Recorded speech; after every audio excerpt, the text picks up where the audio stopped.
Hello and welcome to our Gem Pursuit. Matthew here, and for a rare occasion, I am solo for this one. At least had to stay back and manage the shop as I was off gallivanting in the Las Vegas Antique Jewellery and Watch Show that was based in the Wynn in Las Vegas, Nevada. Michelle Orman, one of the organisers of the show, asked if we do a live podcast episode for the Couture educational area. The Couture Show is one of the best shows you'll come across in terms of new jewellery design, and you've designers from everywhere exhibiting there. Courtville were exhibiting in the Las Vegas Antique Jewellery and Watch Show, which was just adjacent to it. So it was Saturday morning and there was an educational slot for us, and we obviously jumped at the opportunity to give some insights into the historical perspectives that jewelry designers can use to help understand where the designs they're working with evolved from, and also the historical context which led to that. So I managed to jump off the stand for a period of time, and the title was 3 Stories Every Jewelry Salesperson Should Know. Now, of course, this is just as relevant even if you're a collector or just have an interest in jewelry. They give great historical context, and you'll notice the sound here. It's a live audience, so it's a little bit different, but I really hope you enjoy it. Podcast. I don't know if anyone listens to the podcast, do they?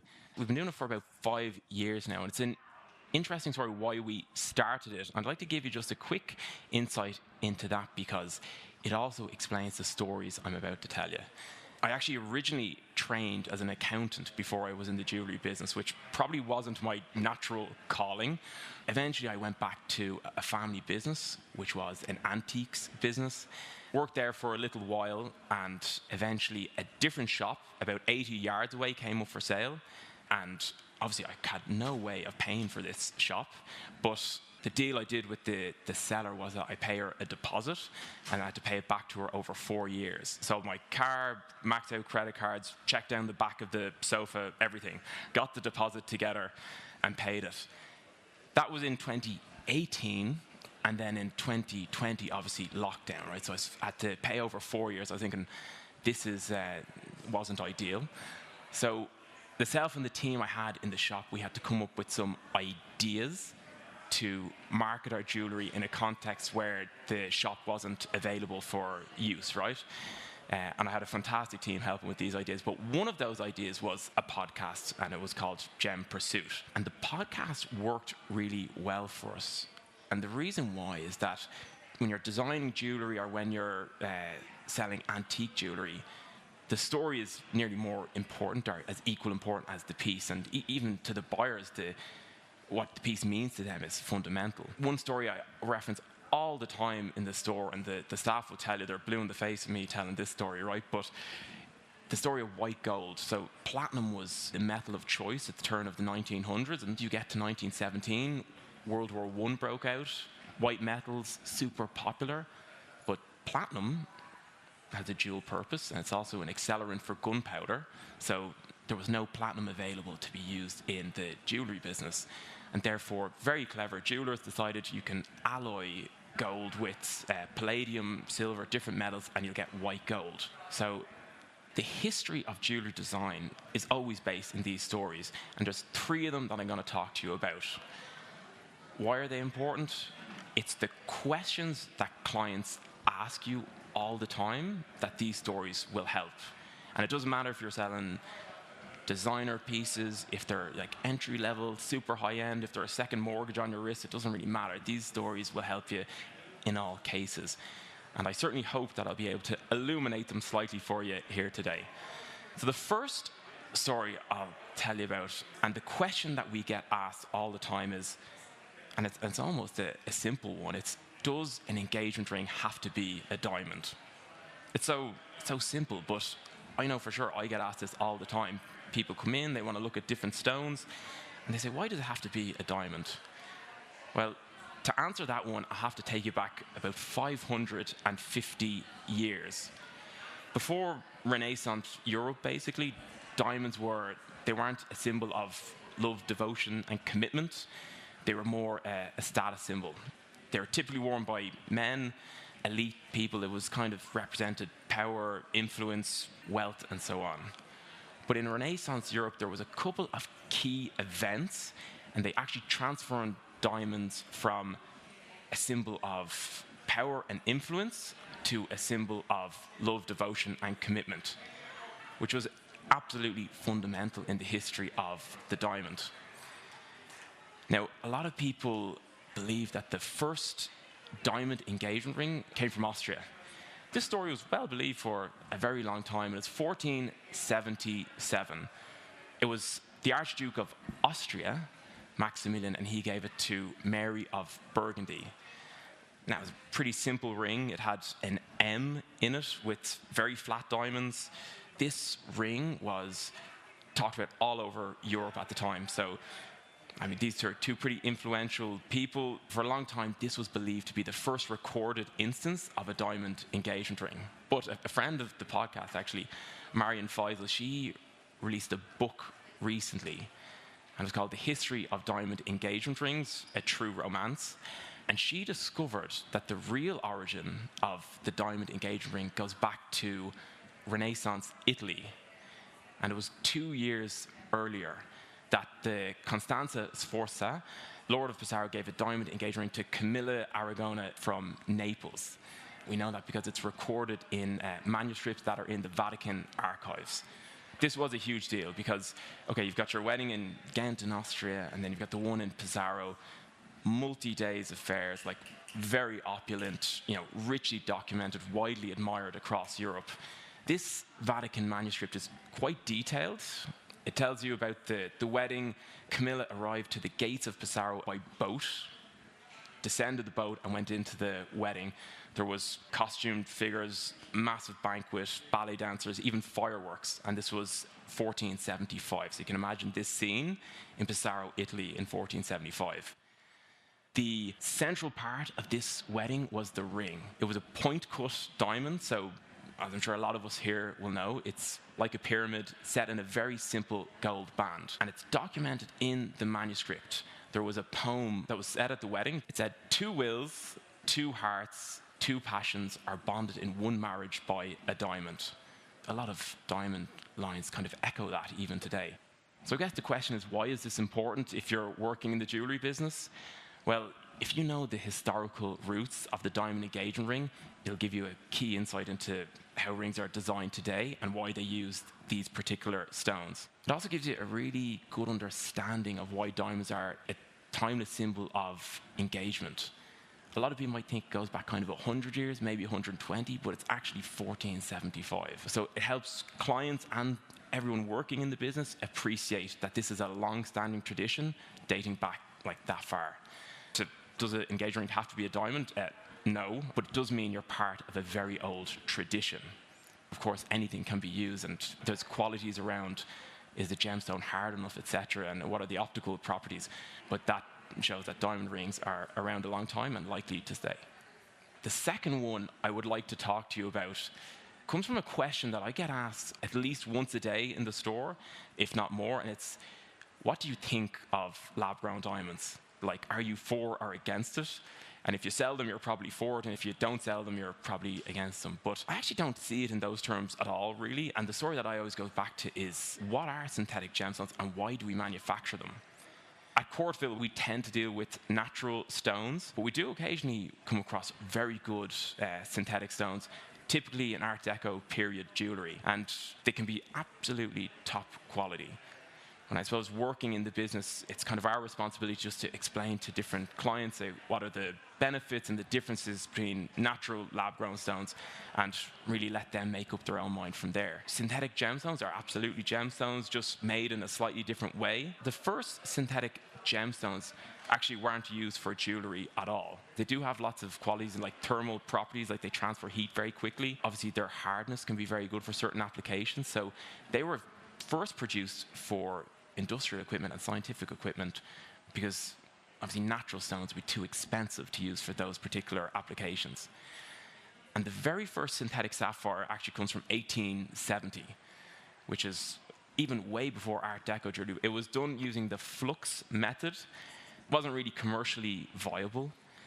You could make it, but it's just too time-consuming and expensive. But there was a son of a watchmaker from Dunkirk. His name's Auguste Verneuil. And he was an apprentice to a scientist in the Natural Museum of History in Paris. And he was born in 1889, and he trained under this scientist called Edmond Fremy. Now, what drove these two guys was nothing to do about gemstones or even industrial uses. They were driven by intellectual and scientific pursuit. They just wanted to have the kudos of actually developing a lab-grown stone. The method that they came up with was called the flame fusion method, 1902. This was important because it was commercially viable. You could produce large quantities, like inexpensively and quite quickly. Ultimately, and I definitely am not a scientist, but ultimately what happens is they take the constituent parts of sapphire, which is aluminum oxide, and they use like a coloring agent. Does anyone know what turns ruby red? I know some experts here, so chromium. Chromium turns ruby red. Sapphire will be turned blue by titanium, but they take their aluminium oxide, add in a coloring agent, drop it through a burning hot torch, and basically it falls onto this plate at the bottom, and then each drip, it kind of just builds up and builds up. And that is how you can identify synthetic sapphire, because it's got that curved banding going through the stones. And most synthetic sapphire or ruby is going to be flame fusion method. People love this. This was new technology, 1902. People are synthesizing gemstones. It was the touchscreen phone of the early 1900s. And this aligned with the spirit of the age. Like, they celebrated modernity, innovation, and it was popular. Prices for these stones were more than natural stones when they were first invented.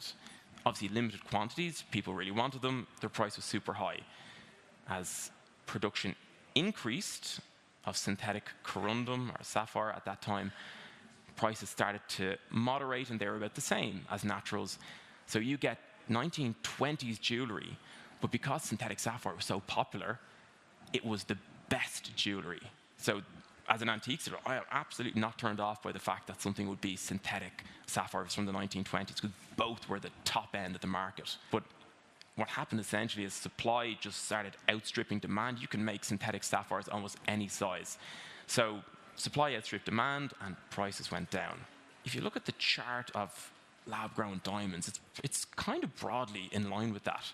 And even I actually noticed only the other day that GIA recently changed the way that they grade synthetic diamonds. It's not that they're bad, it's that they're actually just really good, because they're all DEF color, VVS stones, super good quality, so they're graded as premium or standard. And 99% of them are going to be premium. And if you look at sapphire, what happens now? You don't even grade a lab-grown sapphire. You might get it tested if you think you've discovered some sort of cashmere sapphire or something, but you don't even grade them. But if you have a natural sapphire, you're going to want to know the origin, you're going to want to know the color, the inclusions, you're going to want to know its size, you're going to know everything about it. And with regards to price and certification, the curve for synthetic corundum is exactly the same so far as synthetic diamonds. So to sum up, what do I think of synthetic diamonds? I just think that they're going to be exactly like synthetic sapphire. Now, the final question, this one is not specifically something you'll be asked, but it will be something we almost take for granted, and we might not know why we take it for granted. My 9-year-old niece was doing some pictures the other day, and she just had a picture of herself, and she had 4 little cloud bubbles above her head, and they were her thoughts, right? The 4 things that she thinks of. The first one was her pet cat, Spotty. The next one was ice cream, obviously. The next one was flowers. And the last one, and how I know she's definitely related to me, was diamonds. And without realizing it, she actually drew a very specific cut of diamond. A modern, round, brilliant. Even if you take out your phone and you go into WhatsApp and look up an emoji for a diamond, what shape is it going to be? The same one. And even if you think of jewellery, all accent diamonds, a lot of the majority of the stones, well, not all accent diamonds, but a good percentage, they're nearly all this one particular shape. How did the modern round brilliant become the universal symbol for a diamond? I think we have to look at the evolution of diamond cut just to understand that. Now, I did say it's called the Modern Round Brilliant, but I'd have to tell you, I think the name is a bit of a misnomer because the Modern Round Brilliant was actually first cut in 1919. Before that, it was a point cut diamond, was from the Middle Ages or Renaissance Europe. Then you evolve into sort of a rose cut, which had basically a flat kind of base to it, and it came up to a point and had lots of triangular facets. That was really 16th century. Then you have, if you go into the antique side, you'll see lots of old mine cut diamonds, old cushion cuts, miners, old mine cuts. Lots of different words for these particular stones. They can be any shape. They're free cut diamonds. So it was at the discretion of the gem polisher, or the diamond polisher, what shape they would be. I've seen old mine cut diamonds that have 80 facets, and you've seen ones that got 25 facets. Totally depends. So we move forward then just at the turn of the 1900s, and you've got the old European cut, which looks quite close to a modern round brilliant, a little bit deeper, has a polished culet and long crown facets. And transitional cuts were next, and they pretty much do exactly what they sound like. They were the transition from these previous cuts to the modern round brilliant. And that's a very basic crash course. You could probably do a whole lecture on any one of those stones, to be honest with you. But this evolution culminated in the groundbreaking work of Marcel Tulkowski in 1919. Big name when it comes to diamonds. Belgian engineer, born in 1899. His family were in the business. His grandfather was a diamond cutter, and the rest of his family had different diamond businesses. As we talked about, the motivation to develop synthetic sapphire was out of, academic kudos. His main reason, he wanted to impress his father. So as part of his PhD, he included a big section on how to perfect, as he saw it, diamond cut. Like before his work, diamonds were not standardized at all. There was different cuts from different mines. His goal was to apply mathematics to the diamond material, and in this way he could calculate the ideal proportions. This would create a cut which had maximum fire, maximum brilliance, maximum scintillation. And his result of his work was a two-dimensional model that pretty much laid the foundation for diamond cut for the next century, and even today it's broadly unchanged. There's a bit of change. Sometimes you see culet polish, other times you won't. The girdles, were bruted then. They're probably faceted now. But broadly, it's the same. So the design he came up with was 57 or 58 facets. Any of our diamond buffs will be familiar with these ones. 53% table, 34.5% crown, 40.75 pavilion angle, and total depth of 59.3%. This was the ideal cut in Tulkowski's estimation, but the question remains, is it the perfect cut? I mean, today, I don't know if anyone's been to any of the diamond polishing and cutting laboratories when they've got the machines that can actually, in a three-dimensional capacity, analyze the best cuts that you can get from rough diamond crystal. It's pretty incredible, I have to say. Those machines do offer deeper insights into how to optimize cut, and they also take into account value. So the optimal cut might not necessarily be the most valuable cut you can get from a rough diamond. The technology is evolving and it's influencing preferences for sure. But to go back to the question I mentioned at the start, and how did the modern round brilliant become the symbol for diamond? Thinking about my niece and her picture and the emoji, I think it's important for us to know this story, because you'd be foolhardy if you weren't really up to date on why the diamond that permeates all of our stocks is the modern round brilliant. And on that note, I'd like to say thank you very much for sitting down and listening to me talk for this long. I'll hang around here for if anyone has any questions or wants to catch up. I'd be more than happy to have a chat. And I'd just like to thank Michelle, who helped organize and invited me to be here. As I said at the start, I was absolutely thrilled to get a chance to actually speak here. From all the team at Courtville who helped me with this presentation, I can assure you I had a medium, if to small, part in preparing it. So I'd like to thank all my team at home as well. So thank you, everybody.